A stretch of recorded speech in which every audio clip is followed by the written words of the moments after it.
தேவனுடைய நாமம் மகிமைப்படுவதாக. இன்றைக்கு இந்த செய்தியின் மூலமாக உங்களை சந்திப்பதிலே மிகுந்த மகிழ்ச்சி அடைகிறேன். இந்த நாளிலும் கூட ஒரு வேத வசனத்தை நாம் எடுத்து வாசிக்கலாம். எரேமியாவின் தீர்க்க தரிசன புத்தகம் அதனுடைய 29வது அதிகாரம் அதனுடைய 11வது வசனத்தை நாம் வாசித்து பார்க்கும் பொழுது, நீங்கள் எதிர்பார்க்கும் முடிவை உங்களுக்கு கொடுக்கும்படி நான் உங்கள் பேரில் நினைத்திருக்கிற நினைவுகளை அறிவேன் என்று கர்த்தர் சொல்கிறார். அவைகள் தீமைக்கல்ல, சமாதானத்துக்கேதுவான நினைவுகளே. ஆமேன், அல்லேலூயா. இந்த மாதத்திலும் கூட கர்த்தர் உங்களுக்கு சொல்லுகிற ஒரு வார்த்தை, அவர் நம்மீது வைத்திருக்கிற நினைவுகள் அது தீமைக்குரியவைகள் அல்ல, அது நன்மைக்குரியவைகள். முதலாவது நாம் ஒன்றை தெரிந்து கொள்ள வேண்டும்.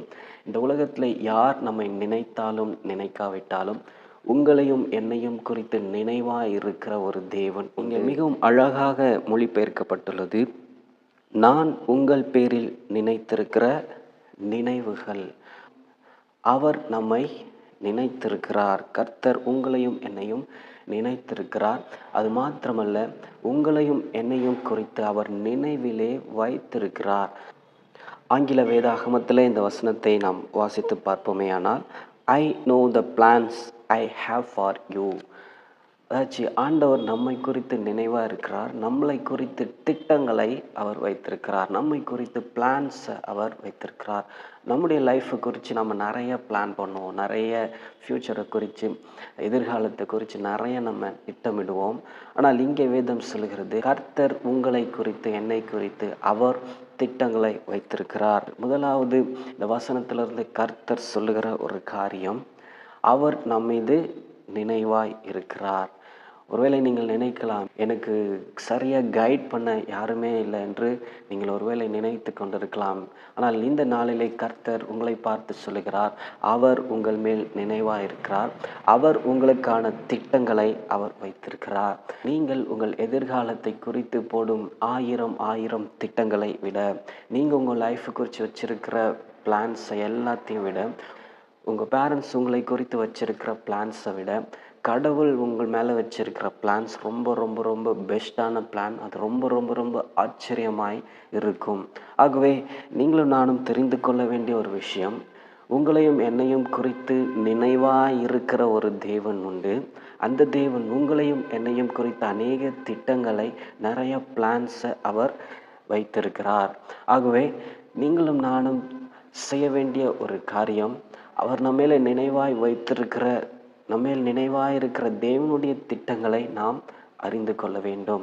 அடுத்ததாக இந்த வசனத்தை நாம் தொடர்ந்து வாசிக்கும் பொழுது, அவைகள் தீமைக்கல்ல, அதாச்சு தேவன் நம்மேல் வைத்திருக்கிற திட்டம் அது தீமைக்கல்ல, அது சமாதானத்துக்கேதுவானவைகளே. அது சமாதானத்துக்கேதுவானவைகளே என்று எழுதப்பட்டிருக்கிறது. ஒருவேளை நீங்கள் தேவனுடைய திட்டத்திலே நீங்கள் ஒருவேளை இருப்பீர்களே, ஆனால் சில நேரங்களிலே அது நம்முடைய கண்களுக்கு அது தீமையை போல தெரியும். நம்முடைய கண்களுக்கு அது ஒரு நல்ல விஷயமாய் தெரியாது. இந்த வேத பகுதி சொல்லப்பட்ட சூழ்நிலையை நீங்கள் வாசித்து பார்த்தீர்களேயானால், இஸ்ரவேல் ஜனங்கள் அடிமைகளாக சிறைப்பட்டு பாபிலோன் தேசத்துக்கு கொண்டு போகப்படுகிறார்கள். அந்த பாபிலோன் தேசத்திலே சிறைப்பட்டு இருக்கிற, அடிமைத்தனத்தில் இருக்கிற இஸ்ரவேல் ஜனங்களுக்கு எழுதப்பட்ட ஒரு கடிதம்தான் நாம் இன்றைக்கு வாசித்த ஒரு வசனம். அந்த லெட்டரில் இருக்கிற ஒரு வசனத்தை தான் நாம் இன்றைக்கு வாசித்தோம். எரேமியா 29வது அதிகாரம் 11வது வசனம். நீங்கள் இந்த எரேமியா தீர்க்க தரிசன புத்தகத்தின் இந்த 29வது அதிகாரத்தை நீங்கள் வாசித்து பார்த்தீர்களே ஆனால், இதனுடைய முழு பின்னணி உங்களுக்கு தெரியும்.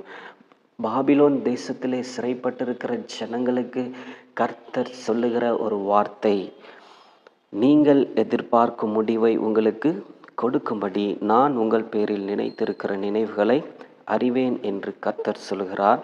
அவைகள் தீமைக்கல்ல, சமாதானத்துக்கு ஏதுவான நினைவுகளே. ஒருவேளை அந்த ஜனங்கள் நினைத்து கொண்டிருக்கலாம், இப்படி நம்முடைய தேசத்தை விட்டு, நம்முடைய வீட்டை விட்டு, கர்த்தர் வாக்கு பண்ணின தேசத்தை விட்டு இங்கே அந்நிய தேசத்திலே நாம் சிறைப்பட்டிருக்கிறோமே என்று அவர்கள் யோசித்து புலம்பி இருக்கலாம். அந்த நேரத்திலே கர்த்தர் அவருக்கு சொன்ன ஒரு வார்த்தை, நான் உங்கள் பேரில் நினைத்திருக்கிற நினைவுகளை அறிவேன், எனக்கு தெரியும் என்று சொல்கிறார்.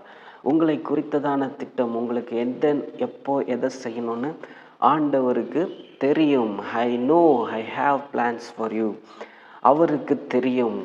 அவர் உங்களை எப்படி உருவாக்க வேண்டும் என்று, அவர் உங்களை எப்படி நடத்த வேண்டும் என்று. ஒருவேளை உங்களுடைய வாழ்க்கையில் இப்படிப்பட்ட சூழ்நிலைகளே நீங்கள் இருக்கலாம். கர்த்தர் சொன்ன தரிசனத்திற்கும் கர்த்தர் கொடுத்த திட்டத்திற்கும் சம்பந்தமே இல்லாத ஒரு சூழ்நிலைகளை நீங்கள் சென்று கொண்டிருக்கலாம். ஆனால் ஆண்டவருக்கு தெரியும் ஏன் இதை அனுமதித்தார், ஏன் இப்படி உங்களை நடத்தி கொண்டிருக்கிறார், ஏன் இப்படிப்பட்ட சூழ்நிலைகளை கர்த்தர் அனுமதிக்கிறார் என்று கர்த்தருக்கு தெரியும். அதோடு கூட அவர் சொல்லுகிறார், இது தீமைக்கல்ல, இது சமாதானத்துக்கு ஏதுவானவைகள்.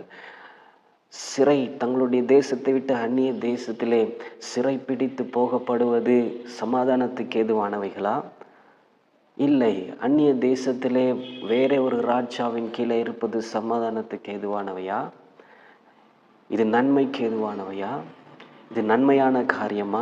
ஆனால் கர்த்தர் சொல்லுகிறார், சிறைப்பட்ட ஜனங்களுக்கு கர்த்தர் சொல்லுகிற ஒரு வார்த்தை, இது தீமைக்கல்ல, இது சமாதானத்துக்கு எதுவான. ஆங்கிலத்திலே அந்த பகுதியை நாம் வாசித்து பார்க்கும் பொழுது, declares the Lord plans for welfare not for evil to give you hope and future.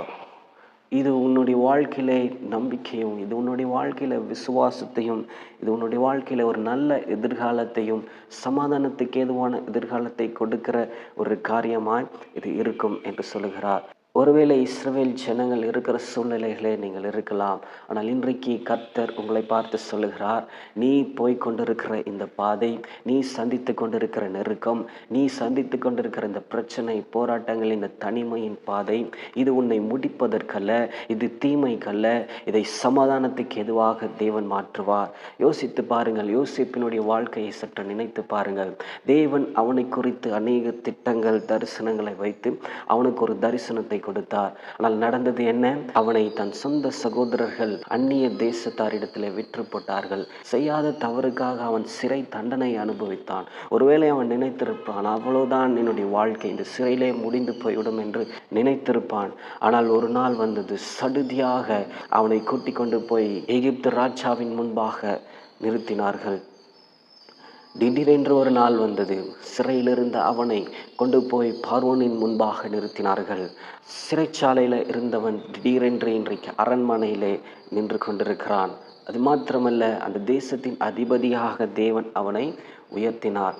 ஆனால் தரிசனத்தோடு கூட, திட்டங்களோடு கூட அவன் சென்ற பாதை சற்று கடினமான பாதை. இன்றைக்கு ஆண்டவர் உங்களை பார்த்து சொல்லுகிறார், ஒருவேளை நீங்கள் சந்தித்து கொண்டிருக்கிற, நீங்கள் போய்கொண்டிருக்கிற பாதை நெருக்கமான பாதையாக இருக்கலாம். இன்றைக்கு கர்த்தர் உங்களை பார்த்து சொல்லுகிறார், நீங்கள் போய்கொண்டிருக்கிற இந்த பாதை, இது உன்னுடைய தீமைக்கு அல்ல, இது சமாதானத்துக்கு எதுவாக முடியும்.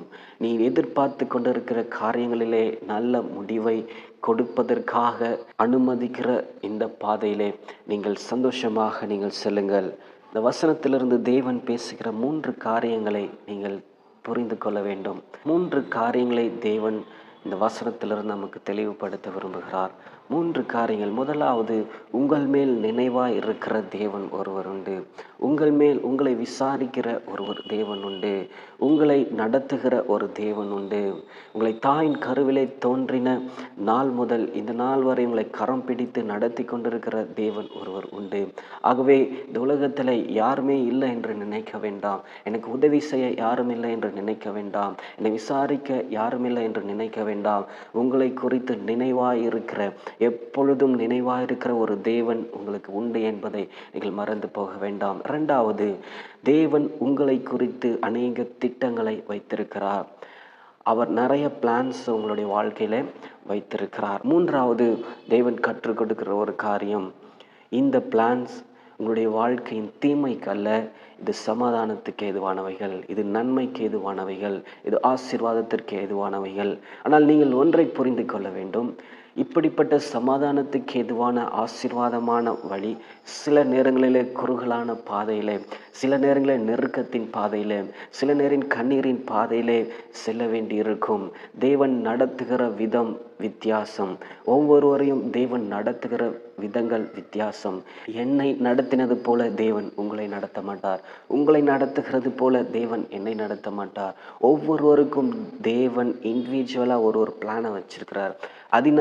அந்தந்த பாதைகளிலே நாம் கடந்து செல்ல வேண்டும். ஒருவேளை இன்றைக்கு நீங்கள் ஒரு நெருக்கத்தின் சூழ்நிலையிலே, ஒரு சிறைச்சாலை அனுபவத்திலே, ஒரு அடிமைத்தனத்திலோ, ஒரு சிறைப்பட்ட வாழ்க்கையை போல ஏதோ ஒன்று உங்களை நெருக்கி கொண்டிருக்கிறதோ எனக்கு தெரியாது. ஆனால் ஒன்று தெரியும். ஏமியா தீர்க்கதரிசியின் புத்தகம் 29வது அதிகாரம் 11வது வசனத்தை நீங்கள் நினைவில் கொள்ளுங்கள். நீங்கள் வாசித்து பாருங்கள். இது உங்களுக்கு சொல்லுகிற காரியம். இந்த வேத வசனம் உங்களுக்கு சொல்லுகிற ஒரு காரியம். நீங்கள் எதிர்பார்க்கும் முடிவை உங்களுக்கு கொடுக்கும்படி, நீங்கள் எதிர்பார்த்திருக்கிற நல்ல முடிவை தேவனால் கொடுக்க முடியும். அன்றைக்கு இஸ்ரவேல் ஜனங்கள் என்ன முடிவை எதிர்பார்த்து கொண்டிருந்தார்கள்? அவர்கள் அந்நிய தேசத்தில் இருக்கிறார்கள். அவர்கள் என்ன எதிர்பார்த்திருப்பாங்க? எப்பொழுது திரும்ப நாங்கள் எங்களுடைய சொந்த தேசத்திற்கு போவோம், எப்பொழுது அந்நிய தேசத்திலிருந்து நாங்கள் விடுவிக்கப்படுவோம் என்று நினைத்து கொண்டிருந்தார்கள். அப்படிப்பட்ட ஜனங்களுக்கு தேவன் சொன்ன ஒரு வார்த்தை, நீ எதிர்பார்க்கும் முடிவை உங்களுக்கு கொடுக்கும்படி நான் உங்கள் பேரில் நினைத்திருக்கிற நினைவுகளை அறிவேன் என்று கர்த்தர் சொல்கிறார். அவைகள் தீமைக்கல்ல, சமாதானத்துக்கு ஏதுவானவைகள். நிச்சயம் கர்த்தர் உங்களுடைய முடிவை நன்மைக்கு ஏதுவாக முடிய பண்ணுவார். நீங்கள் சந்தித்து கொண்டிருக்கிற முடியவே முடியாது என்று நினைத்து கொண்டிருக்கிற சூழ்நிலைகளிலே கர்த்தர் நல்ல முடிவை நிச்சயம் அவர் கொடுப்பார். நீங்கள் எதிர்பார்த்து கொண்டிருக்கிற முடிவை அவரால் கொடுக்க முடியும். ஆகவே நீங்களும் நானும் தெரிந்து கொள்ள வேண்டிய ஒரு காரியம், உங்களையும் என்னையும் குறித்து அவர் நினைவாய் இருக்கிறார். அது மாத்திரமல்ல, உங்களையும் என்னையும் குறித்து நிறைய திட்டங்களை, பிளான்ஸ் அவர் வைத்திருக்கிறார். இந்த திட்டங்கள், இந்த தரிசனங்கள் எல்லாம் நிறைவேறுவதற்கு ஒருவேளை நம்முடைய வாழ்க்கையில சவால்களான சூழ்நிலைகளை நாம் சந்திக்க நேரிடும். தாவீது ராஜா இஸ்ரவேலுக்கு ராஜாவாக அபிஷேகம் பண்ணப்பட்டான். ஆனால் அபிஷேகம் பண்ணப்பட்ட நாள் முதல் அவன் முழு இஸ்ரவேல் தேசத்துக்கும் சிங்காசனத்திலே அமர்வதற்குள்ளாக இதற்கிடைப்பட்ட நாட்களிலே அவன் சந்தித்த, அவன் போன பாதை, நெருக்கத்தின் பாதை, காடுகளிலும் மலைகளிலும் குகைகளிலும் அந்நிய தேசங்களிலும் தஞ்சமடைந்து ஒளிந்து கொண்டு மறைந்து, காடுகளிலும் குகைகளிலும் மலைகளிலும் அவன் போன பாதை நெருக்கத்தின் பாதை. ஒருவேளை இன்றைக்கு நீங்கள் நெருக்கத்தின் பாதையிலே, கண்ணீரின் பாதையிலே சென்று கொண்டிருக்கிறீர்களா? உங்களை சிங்காசனத்திலே தேவன் வைத்து அழகு பார்ப்பார். யோசேப்பை தேவன் சிங்காசனத்திலே வைத்து அழகு பார்த்தார். தாவீது ராஜாவை தேவன் சிங்காசனத்திலே வைத்து அழகு பார்த்தார். ஆகவே உங்களுடைய வாழ்க்கையில, என்னுடைய வாழ்க்கையிலே சில நேரங்களிலே அது நெருக்கத்தின் பாதையிலே இடுக்கமான வாசல் வழியாக செல்லுகிற ஒரு பாதையாக இருக்கும். ஆனால் நீங்கள் சோர்ந்து போகாதீங்க. இது தீமைக்கல்ல, இது சமாதானத்துக்கு எதுவாக முடியும். ஏதோ ஒரு நோக்கங்களுக்காக, ஏதோ ஒரு தேவன் உங்கள் பேரில் வைத்திருக்கிற திட்டங்களுக்காக சில நேரங்களிலே இப்படிப்பட்ட சூழ்நிலைகள் நம்முடைய வாழ்க்கையிலே வரும். சோர்ந்து போகாமல் நாம் தொடர்ந்து முன்னேறி செல்வோம். கர்த்தர் உங்களுடைய வாழ்க்கையிலே அவர் உங்கள் மேல் நினைவாக இருக்கிறார். அவர் உங்களை குறித்து திட்டங்களை வைத்திருக்கிறார். அது மாத்திரமல்ல, இந்த திட்டங்கள் தீமைக்கல்ல, இது நன்மையாக முடியும். இந்த திட்டங்களிலே, இந்த தரிசனத்திலே தேவன் அழைத்து கொண்டு போகிற இந்த பாதையிலே ஒருவேளை நெருக்கம், கண்ணீர், கஷ்டங்கள், பிரச்சனைகள், போராட்டங்கள், இழப்புகள், ஏமாற்றங்கள், நிந்தைகள், தோல்விகள் வரலாம். ஆனால் இவைகள் எல்லாவற்றிலேயும் உங்களோடு கூட, உங்கள் மேல் நினைவாக இருக்கிற தேவன் உங்களோட கூட வருகிறார். அது மாத்திரமல்ல, இந்த திட்டங்களை எல்லாம் நன்மைக்கென்று முடிய பண்ணுவார். இந்த தீமைகளை, இந்த சிறைச்சாலை வாழ்க்கையை, இந்த நெருக்கத்தை, இந்த சிறை அனுபவத்தை தேவன் ஆசீர்வாதமாக, நன்மையாக விளங்க பண்ணுவார், நன்மையாக முடிய பண்ணுவார். ஆகவே சோர்ந்து போக வேண்டாம். உங்கள் மேல் நினைவாக இருக்கிற தேவன் ஒருவர் உண்டு. உங்களை குறித்து திட்டங்கள், தரிசனங்களை வைத்திருக்கிற ஒரு தேவன் உண்டு. உங்களை அந்த திட்டங்கள், அந்த தரிசனங்கள் ஒருவேளை நெருக்கத்தின் பாதையில் சென்றாலும் அதனுடைய முடிவு நிச்சயம் ஆசீர்வாதமாய் முடியும். அது சமாதானத்துக்கு ஏதுவாய் முடியும். ஆகவே உங்களுக்கு முன்பாய் நின்று கொண்டிருக்கிற இந்த எரியோ, உங்களுக்கு முன்பாய் நின்று கொண்டிருக்கிற இந்த யோர்தான், உங்களுக்கு முன்பாக மலை போல நின்று கொண்டிருக்கிற உங்களுடைய பிரச்சனைகள், உங்கள் தேவைகள் எதுவாக இருந்தாலும் அதை என் தேவன் நன்மைக்கு எதுவாக முடிய பண்ணுவார். அது சமாதானத்துக்கு எதுவாக முடியும். அது தீமைக்கல்ல, சமாதானத்துக்கு ஏதுவானவைகள். ஆகவே கர்த்தர் நம்மோடு கூட இருக்கிறார். எதை குறித்தும் கலங்காமல், எதை குறித்தும் திகைக்காமல், நம்முடைய எல்லா கவலைகளையும் எல்லா பாரங்களையும் தேவனுடைய சமூகத்தில் இறக்கி வைத்துவிட்டு நாம் தொடர்ந்து முன்னேறி செல்வோம். இந்த விசுவாச பாதையிலே, இக்கரையிலிருந்து அக்கறைக்கு செல்லும் இந்த யாத்திரையிலே கர்த்தர் நம்மோடே கூட வருகிறார். புயல் காற்று வீசினாலும், படகு போய் சேருமோ என்ற சூழ்நிலைகள் நம்முடைய வாழ்க்கையிலே வந்தாலும் நீங்கள் கலங்க வேண்டாம், சோர்ந்து போக வேண்டாம். லட்சிய கரையை சேர்க்கும் வரை தேவன் உங்களோடே கூட இருப்பார். இந்த விசுவாசத்தை துவங்கினவர், இந்த விசுவாசத்தை முடிக்க பண்ணுகிறவருமாயிருக்கிற இயேசுவை நோக்கி உங்களுக்கும் எனக்கும் நியமித்திருக்கிற இந்த விசுவாச ஓட்டத்திலே நாம் பொறுமையோடே ஓடுவோம் என்றால் நிச்சயம் தேவனுடைய திட்டங்கள், தரிசனங்களை நம்மளால் சுதந்திரித்து கொள்ள முடியும்.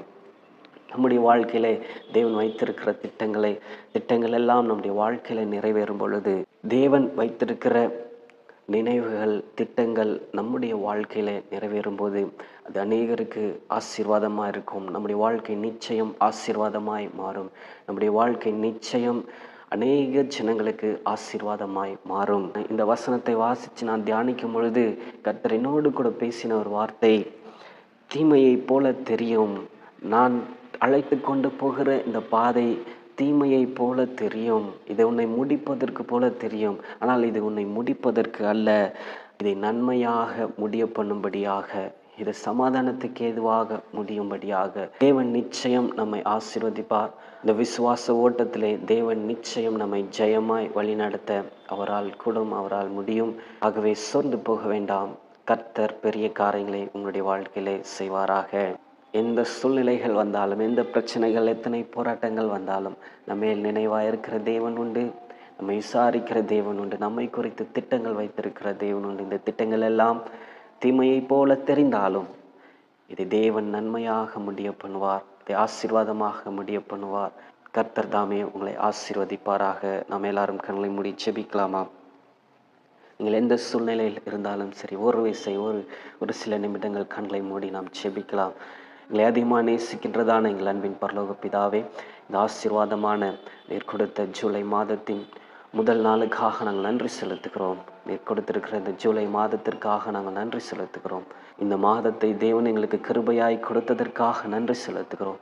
தொடர்ந்து ஆண்டவரே இந்த செய்தியை கேட்டு ஜெபத்தில் இணைந்திருக்கிற ஒவ்வொரு தேவ பிள்ளைக்காக நான் ஜெபிக்கிறேன். கர்த்தர் ஆண்டவரே, இவர்கள் போய்கொண்டிருக்கிற நெருக்கம் பாதை, இவர்கள் அனுபவித்து கொண்டிருக்கிற காரியங்கள், இவர்கள் சென்று கொண்டிருக்கிற சூழ்நிலைகள் என்னவென்று எனக்கு தெரியாது. ஆனால் என் தேவன் நீர் அறிவீர். எங்களை குறித்ததான உம்முடைய நினைவுகள் அது தீமைக்கல்ல, அது எங்களுடைய வாழ்க்கையின் சமாதானத்துக்கு எதுவாய். கர்த்தாவே, இன்றைக்கு இந்த ஜெபத்தில் இருக்கிற ஒவ்வொரு தேவ பிள்ளைக்காகவும் நான் ஜெபிக்கிறேன். இவர்கள் போய்கொண்டிருக்கிற சூழ்நிலைகள், பிரச்சனைகள், கண்ணீரின் பாதை, தனிமையின் பாதை எதுவாக இருந்தாலும் என் தேவன் இந்த எல்லா சூழ்நிலைகளையும் நன்மையாக முடிய பண்ண வேண்டுமாய் நான் ஜெபிக்கிறேன். கர்த்தர் இதை ஆசீர்வாதமாக முடிய பண்ணுவீராக. கர்த்தர் பெரிய காரியங்களை செய்வீராக. ஆண்டவரே, உம்முடைய நோக்கம், உம்முடைய தரிசனங்கள், திட்டங்கள் நிறைவேறட்டும். எங்கள் விசுவாசத்தை துவங்கினவர் நீர், எங்கள் விசுவாசத்தை முடிப்பவரும் நீர். இந்த விசுவாசத்தை ஆண்டவரே ஜெயமாக வெற்றியின் பாதையிலே, மகத்துவத்தின் பாதையிலே நாங்கள் ஜெயமாய் முடிக்க தேவன் எங்களுக்கு கிருபை தர வேண்டுமாய் நாங்கள் ஜெபிக்கிறோம். கர்த்தர் ஆண்டவரே ஒவ்வொரு தேவ பிள்ளையும் கரம் தொட்டு ஆசீர்வதிப்பீராக. இந்த மாதத்திலே நீங்கள் எதிர்பார்த்திருக்கிற முடிவுகளிலே என் தேவன் நல்ல ஆண்டவரை முடிவை கொடுக்க வேண்டுமாய் நாங்கள் ஜெபிக்கிறோம். அது தீமையை போல தெரிந்தாலும் ஆண்டவரே, அது சவால்கள் நிறைந்த சூழ்நிலைகளாக இருந்தாலும் என் தேவனால் கூடாத காரியம் ஒன்றுமில்லை. எல்லா நெருக்கத்தையும், எல்லா நிந்தனைகளையும், எல்லா பிரச்சனைகளையும், எல்லா தேவைகளையும் ஆண்டவரே அவர்கள் சந்தித்து கொண்டிருக்கிற எல்லா சூழ்நிலைகளிலும் இருந்து என் தேவன் ஆண்டவரே ஒரு நன்மையான முடிவை கட்டளையிட வேண்டுமாய் நாங்கள் ஜெபிக்கிறோம். ஆண்டவரே, ஏக்கத்தோடு ஆண்டவரே நீண்ட நாளாய் ஜெபித்து ஆண்டவரே ஜெபம் கேட்கப்படாமல் ஆண்டவரே தாமதித்து கொண்டிருக்கிற காரியங்களிலே என் தேவன் சீக்கிரத்தில் நல்ல முடிவை கொடுக்க வேண்டுமாய் நாங்கள் ஜெபிக்கிறோம். கர்த்தர் பெரிய காரியங்களை செய்யுங்க. ஆண்டவரே, அந்த வியாதியோடு ஜெபித்து கொண்டு இருக்கிறவர்களுக்கு கர்த்தர் நல்ல சுகத்தை கொடுப்பீராக. கர்த்தர் நல்ல பலனை கொடுப்பீராக. ஆண்டவரே, அநேக தேவைகளோடு, அநேக கடன் பிரச்சனைகளோடு, போராட்டங்களோடு ஆண்டவரே உம்முடைய சமூகத்தில் ஜெபித்து கொண்டிருக்கிற தேவ பிள்ளைகளுக்கு என் தேவன் ஆண்டவரே எல்லாவற்றிலிருந்தும் விடுதலையாக்கி சமாதானத்துக்கு ஏதுவான காரியங்களை இவர்கள் வாழ்க்கையில நடப்பிக்கட்டும் ஆண்டவரே. சூழ்நிலைகள் மாறட்டும், தேவைகள் சந்திக்கப்படட்டும், கடன் பிரச்சனைகள் மாறட்டும், குடும்பத்திலே சமாதானம் இல்லாத காரியங்கள் எல்லாம் மாறட்டும், குடும்பத்திலே சமாதானம் உண்டாகட்டும். ஆண்டவரே, கணவன் மனைவிக்குள்ளே நல்ல சமாதானம், சந்தோஷம், புரிதலையும் தேவன் கொடுக்க வேண்டுமாய் நாங்கள் ஜெபிக்கிறோம். கர்த்தர் பெரிய காரியங்களை செய்யுங்க ஆண்டவரே. இந்த மாதத்தில் நீர் கொடுத்த வார்த்தையின்படி என்மேல் நினைவாய் இருக்கிற தேவன், என்னை குறித்து அநேக திட்டங்கள், தரிசனங்களை வைத்திருக்கிற தேவன் ஆண்டவரே. அது மாத்திரமல்ல, இவங்களை எல்லாம் ஆண்டவரே நன்மைக்கு எதுவாய் முடிய பண்ணுகிற தேவன், சமாதானத்துக்கு எதுவாய் முடிய பண்ணுகிற தேவன் என்னோடு கூட இருக்கிறபடியா நாங்கள் எல்லாரும் நன்றிகளை செலுத்துகிறோம். எல்லாரும் ஆண்டவரே, நாங்கள் எல்லாரும் சேர்ந்து உமக்கு ஸ்தோத்திரங்களை ஏறெடுக்கிறோம். நீர் எங்களை கொண்டு செய்யும் காரியம் பயங்கரமாக இருக்க போகிறதற்காக நன்றி செலுத்துகிறோம். கர்த்தர் பெரிய காரியங்களை செய்யுங்க. எல்லா துதி கன மகிமை எல்லாவற்றையும் ஒருவருக்கே நாங்கள் செலுத்தி இந்த ஜெபத்தை ஏறெடுக்கிறோம் எங்கள் ஜீவனுள்ள நல்ல பிதாவே. ஆமேன், ஆமேன், ஆமேன். God bless you.